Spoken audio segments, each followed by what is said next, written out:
Salve galera do Jiu-Jitsu na Quebrada, a gente tá aqui com o mestre Roberto Tosi. Mestre, obrigado. Imagina, é um prazer estar aqui. Pô, pela tua disponibilidade, assim, de primeira, assim, ó, vamos lá. Conhecer aqui o centro de treinamento dele aqui em Valinhos, academia bacana aí pra galera da região.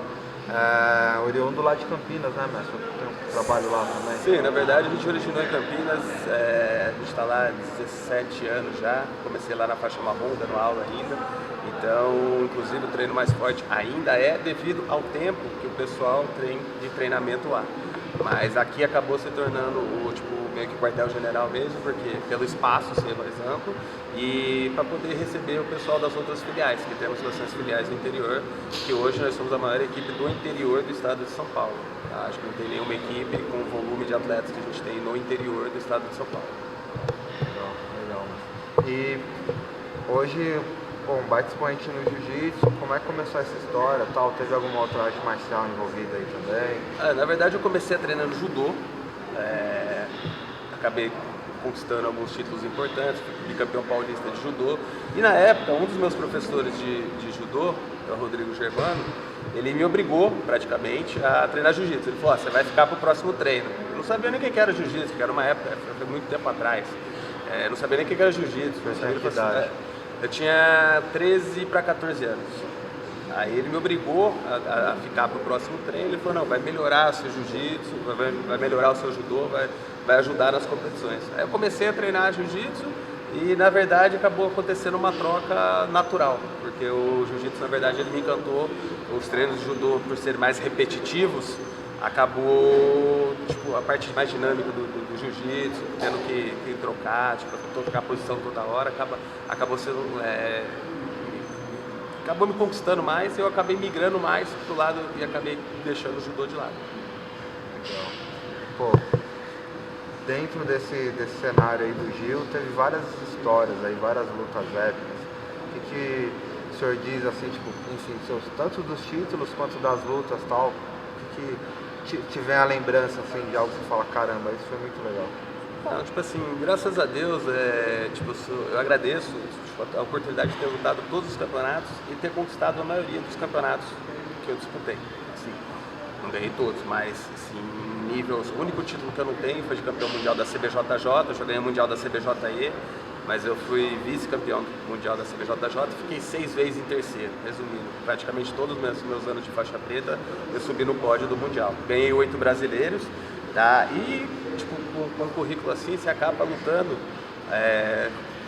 sempre com os grandes expoentes. Então eu já lutei com a maioria dos grandes expoentes do jiu-jitsu e creio também ter estado ali no meio e também ser considerado dos caras mais duros da categoria na época. Mas o que me marcou foi minha estreia na faixa preta, que eu via de uma lesão no ombro, tinha acabado de machucar, o médico tinha falado para mim 6 meses sem treinar nada, eu fiquei praticamente 4, 5 dias sem treinar e acabei voltando aos treinos. Depois de um mês eu estreiei minha faixa preta, eu ganhei do Fábio Gurgel, que na época era um expoente do jiu-jitsu. Ele acabou se lesionando no meio da luta, machucou a costela numa queda que eu dei nele, e na sequência eu acabei finalizando o Tererê também, que foi um dos maiores atletas do jiu-jitsu que eu considero até hoje, um dos melhores que eu já lutei.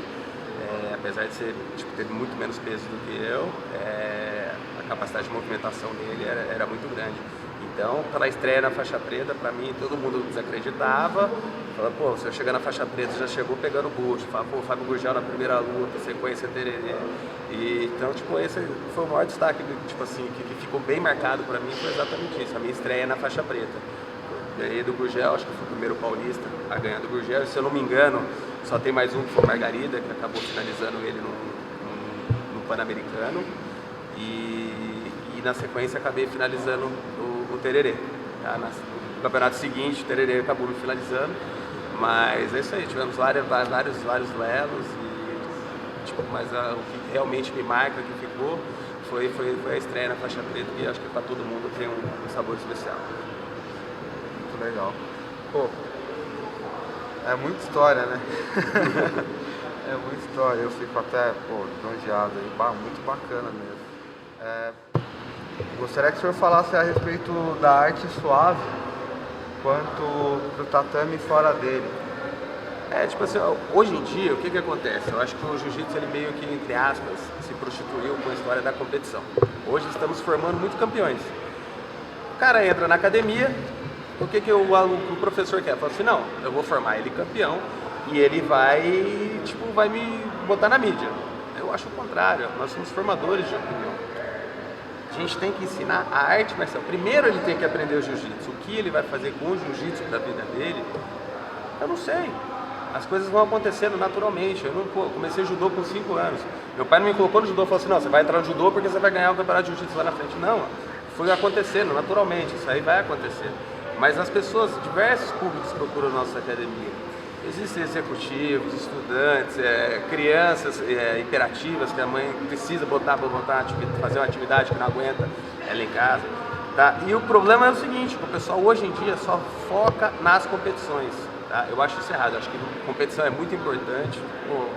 Não tem prazer, é indescritível você subir lá em cima do pódio, você ser campeão, olhar para o lado e falar, valeu a pena todo o trabalho e a dedicação que eu fiz.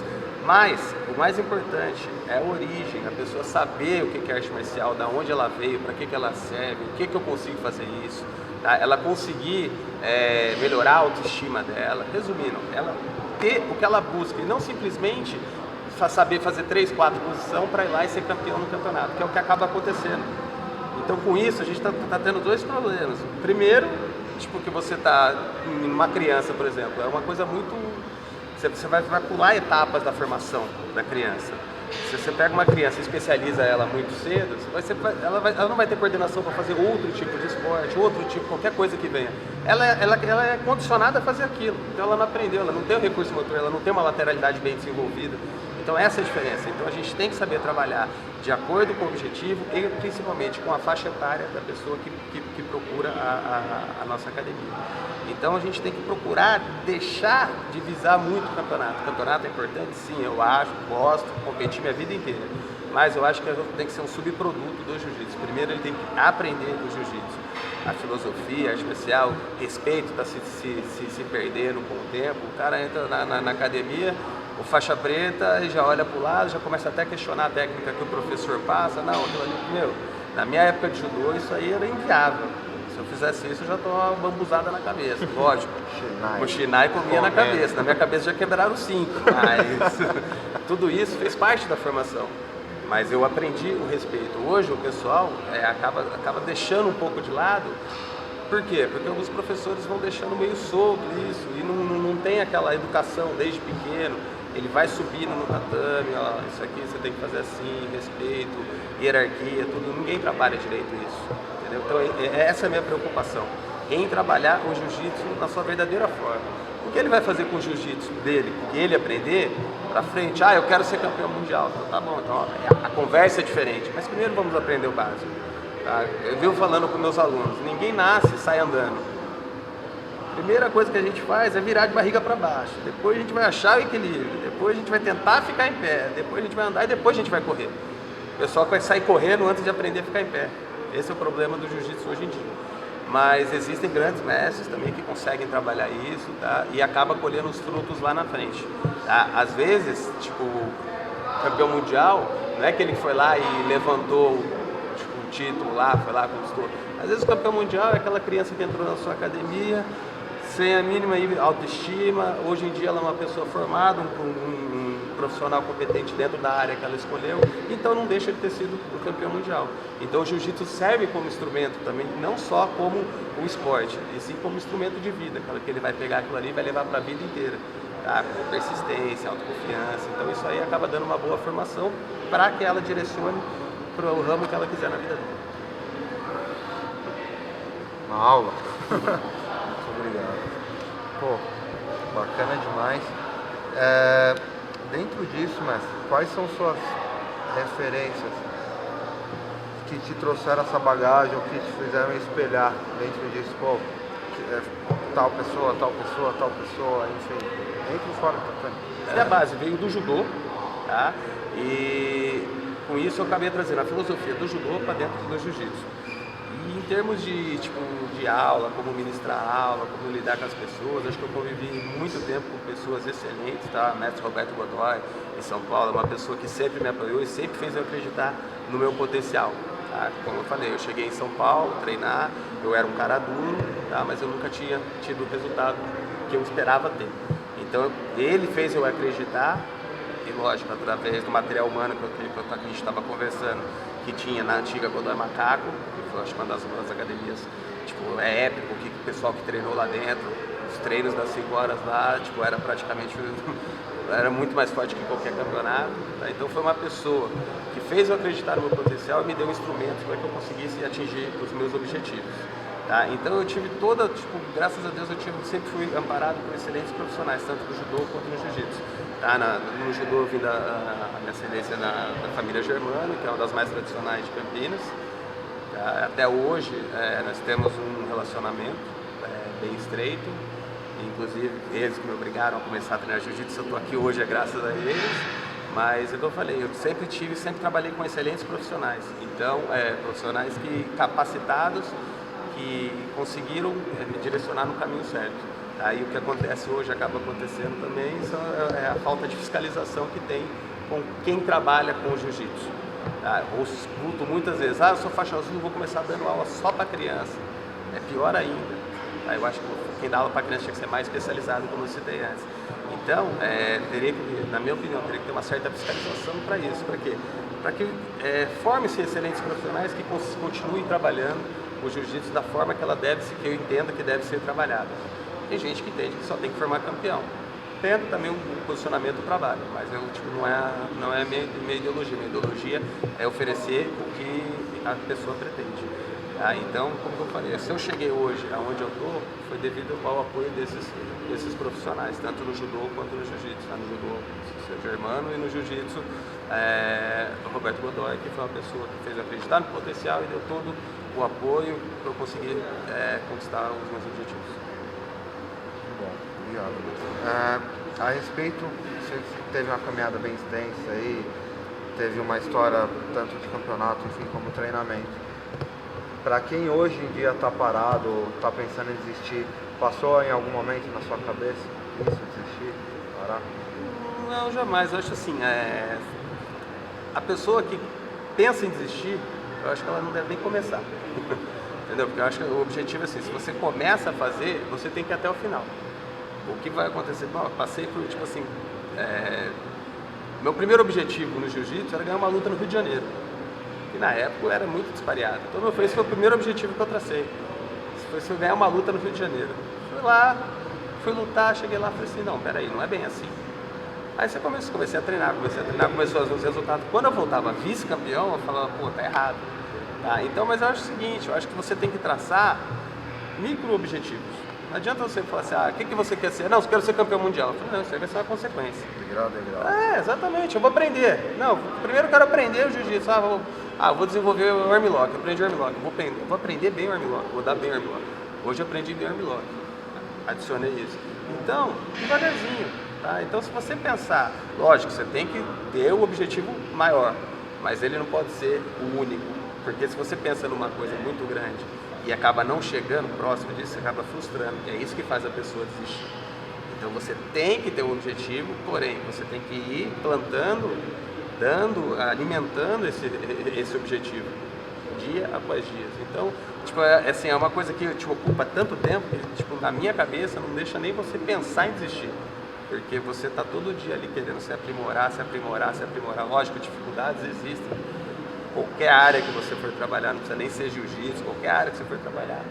Você não vai achando que você vai chegar lá, vai ser o presidente da empresa, que vai ser tudo maravilha. Não, tem gente que começa lá embaixo, catando parafuso. Depois ele vai chegar lá.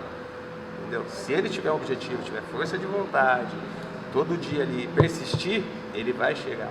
Então, eu acho que o desistir, essa palavra não pode existir nem passar pela cabeça de quem está começando a fazer algo. Eu acho que ninguém, eu vivo falando para meus alunos quando se formam faixa preta, eu acho que ninguém começa alguma coisa pensando em parar. Eu acho que todo mundo pensa fazer o melhor. Tá? Então é esse que tem que ser o pensamento diário mesmo. Hoje eu vou fazer o melhor, amanhã eu vou fazer o melhor. O resto vai vir por consequência. É a ideia de hierarquia. A pessoa mais graduada, mais antiga, ela tem algo para oferecer para você. Então você deve respeito a essa pessoa por isso. Tanto que no Japão, a única pessoa que não precisa cumprimentar o imperador, abaixar a cabeça para o imperador, são os professores. Por quê? Porque é julgado que o professor ele tem o conhecimento para educar a todos e com isso a evolução da pátria. Então, aqui no Brasil é invertido os papéis, por isso que não dá certo, mas é que são mal trabalhados. As pessoas têm que entender que a filosofia da arte marcial existe a hierarquia, e é o que Nilson falou, não é a faixa, a cor da faixa não quer dizer nada, entendeu? Mas sim o conhecimento que a pessoa tem, a vivência. Então é o respeito ao próximo, você saber qual é o seu limite, o limite do outro, até onde você pode ir. E isso é a filosofia da arte marcial japonesa, que vem do judô, que veio com o jiu-jitsu, porém se perdeu com o tempo, tá? Mas eu acho que é isso que tem que ser trabalhado, é essa essência que tem que ser trabalhada, que a pessoa leve isso para a vida inteira. Se você chegar no seu trabalho e lá xingar o presidente da empresa, outro dia você está na rua.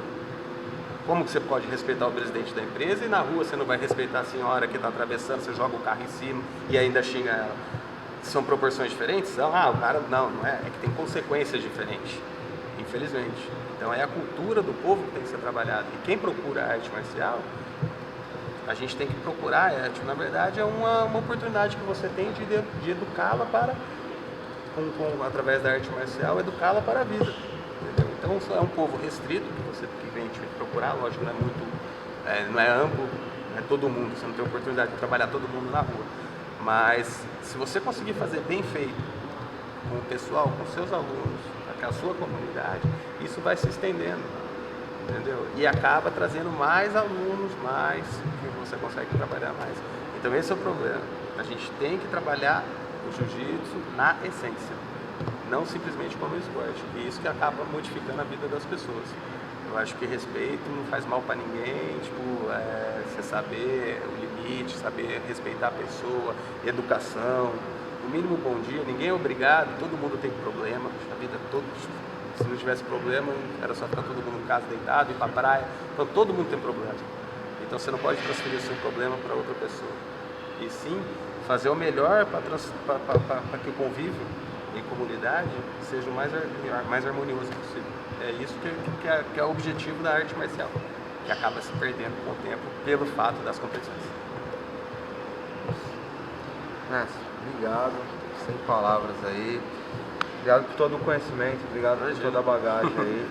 É um prazer poder compartilhar esse bate-papo mesmo, que eu acho que é interessante para alguns professores refletirem a forma de trabalhar.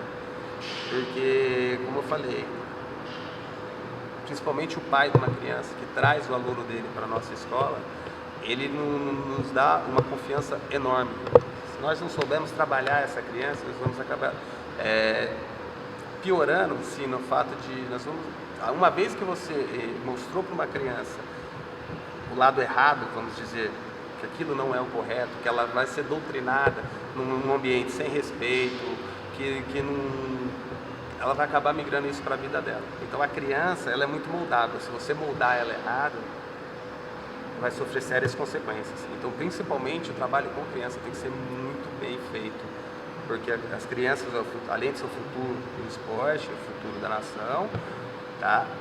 Os pais acreditam, trazem a gente, divide a educação da criança com a gente. Então, é um voto de confiança muito grande. Então, não pode ser trabalhado por qualquer pessoa. Então, eu